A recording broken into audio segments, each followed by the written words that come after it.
Hey guys, Prowl 1701 here, and today on Face Off we're going to be comparing some classic Doctor Who to modern Doctor Who. And today we're going to be talking about Season 5 of Classic Who versus Series 5 of modern Doctor Who. So Troughton's second season versus Matt Smith's first season, and I think what a lot of us would argue is Matt Smith's strongest season. So the question is, which one of these early season sets do you think is better, or which do you prefer, and how much does missing episodes affect your decision? Because Season 5 is that one season of Classic Who in the 60s where missing episodes are about half and half. Because you have basically 3 seasons of the 60s that are not badly affected by missing episodes, with Season 2 being only minorly affected with 2 missing episodes of Crusade, and then Season 6 and Season 1 only being a little affected by them, not much. And then you have Seasons 3 and 4, which are massively affected by missing episodes, where most of their episodes are missing. Then you have Season 5. It's the one season where it's almost a half and half split, because Season 5 is made up of 40 episodes. 22 episodes exist, 18 episodes are missing. 14 of those missing episodes have been animated, with the only 4 missing episodes not being animated, of course, the 4 missing episodes of Wheel in Space. So that can affect how you vote, with almost half of that season not existing with its original visuals.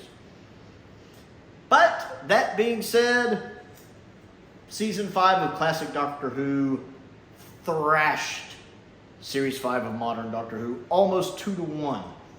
60% of you voted for Season 5 of Classic Doctor Who, and only 31% voted for Series 5 of Modern Doctor Who, with 9% saying that they thought they either couldn't decide or that it was a tie. So, Classic Who almost doubling Modern Who's numbers, with an epic win for Troughton. An epic win for Troughton. Especially considering Series 5 is one of the stronger seasons of Modern Who.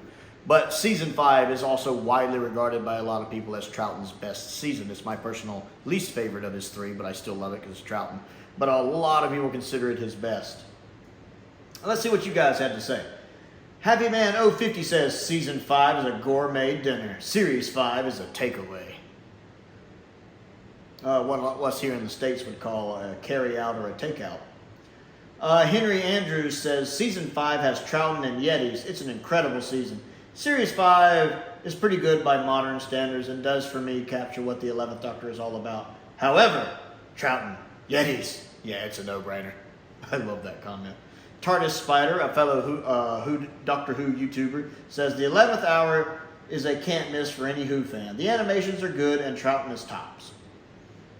Sir Meows a Lot 89. I always like that name, and I always appreciate him stopping by. That's such a fun name.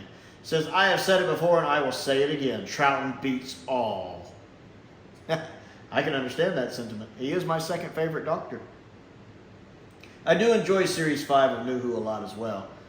Phil Owen says, this is the equivalent of asking who would win in a no-holds-bar fight between Mike Tyson and Woody Allen. The end-to-end classic Season 5 is a masterclass on how to do Doctor Who, whereas Series 5 is, well, the one that comes between Series 4 and Series 6, I guess. Don't sugarcoat it. Tell me how you really feel. Or maybe that is him sugarcoating it. Christopher Johnson says, if I could watch all of Classic 5, then it would be a fair comparison. Either way, both seasons are solid. This person's name I can never pronounce. It's just like an I, a space, and an I. It says Classic 5 because it's the unalloyed template for every Who season that followed. I'm going to have to look that word up. Bananas are good. I love that name. Says, this one for me is easy. Series 5 is great and Matt Smith's best series, but Season 5 is superb and arguably Troughton's best. I still prefer Season 6 by just a hair. Season 4 is my personal favorite, despite so much of it being missing. I just love the stories it's telling. Then Season 6, then Season 5 for me. Tomb, Web, Enemy, Abominable, Fury are all great stories, and the 2 duds, Ice Warriors and Will, are pretty watchable in my opinion. A real beast of a classic season, pun intended. Our lives are completely different to anyone else's. You know the rest. JLBWHO, who is also one of my Patreons, says, I might have to go with Modern Who on this one, although I'm sure if we had more surviving content from Season 5, it'd be that. But as it stands, the animation is nothing compared to the real Troutman experience, especially when it comes to Fury from the Deep. Series 5 is probably one of the stronger Modern Who series, and I enjoy most of the episodes. It is one of the stronger Modern Who series. Paul Bailey says, as much as I love Series 5, I'm going to say Season 5 wins this one. 2 Yeti stories, 2 Cybermen stories, the Ice Warrior's first appearance, the brilliant enemy of the world. Well said, Paul, who is also a fellow Doctor Who YouTuber. Colin Coney, who is one of my top tier patrons, says, Season 5 is packed full of classics and essential viewing. I wouldn't say that Season 5 is packed full of classics. Let's try that again. Season 5 is packed full of classics and essential viewing. Ha. I wouldn't say that Series 5 has any. Series 5 is decent by Modern Who standards, but come on. Tomb, the Great Intelligence, and the Yetis. Even Ice Warriors stand head and shoulders above Modern Who. I don't know if I'd go that far. Ice Warriors is better than some of Modern Who, but Modern Who does have some masterpieces in it, including in Series 5.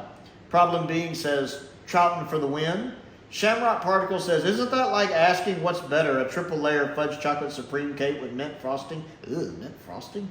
Or a distraught puffer fish capable of spreading the cloud? Mint? Ooh.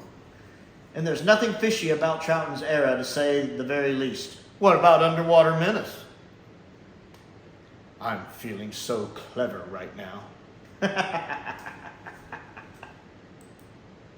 Honestly, here's what I remember from Classic Who. Tomb, the Yeti one, the Ice Warriors, Enemy of the World, Web of Fury, Fury from the Deep, the Wheel in Space. Then Modern Series 5, the Eyeball one, the Stupid Space Whale one, Vampires in Venice, the Angel two-parter, something, probably another something. The Pandorica two-parter, which did a great job at one-upping the stale series art thing, even if the resolution put the kibosh on suspense of Future Doctor. Future Doctor can go back in time by a BS explanation. That's funny. So there's what we have there. Classic Season Who versus Modern Series Who. Season 5 versus Series 5. 60% of you voted for Classic Season 5. 31% for Modern Series 5, with 9% calling it a tie. If you didn't get a chance to vote in this poll, comment down below which one you like better between the two. And don't forget to click the like button and the subscribe button. That helps me out. I certainly appreciate it. I am trying to grow the channel to 1,000 subscribers this year, and we are well on our way to that, crossing the 928 mark recently. Very excited about that. Much appreciative. Much appreciative. I can't talk today. This is like the third face-off I've done in a row, and I can tell it's wearing on me. I also have a Patreon. If you would like to support me that way, there's a link to that down in the description below. My entry-level tier is only $2 a month, if that's something you're interested in, and it does help me keep the bills paid. I also have a P.O. box. If there's anything you would like to send me to look at and review, that's down there as well, as is a link to my Amazon wish list, which I update regularly. Most importantly, though, thank you for watching.